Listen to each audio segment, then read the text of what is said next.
கர்த்தருக்கு ஸ்தோத்திரம். இன்றைய வசனம். தேவன் தாமே இன்றைய வசனத்தை கொண்டு உங்களை வழிநடத்துவாராக, ஆசீர்வதிப்பாராக. ஆமென்.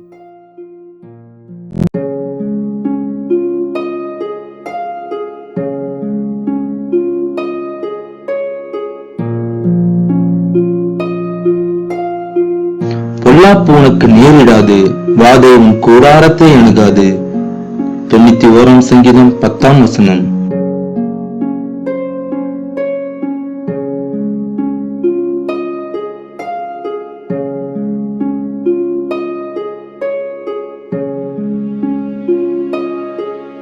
No harm will overtake you, no disaster will come near your tent.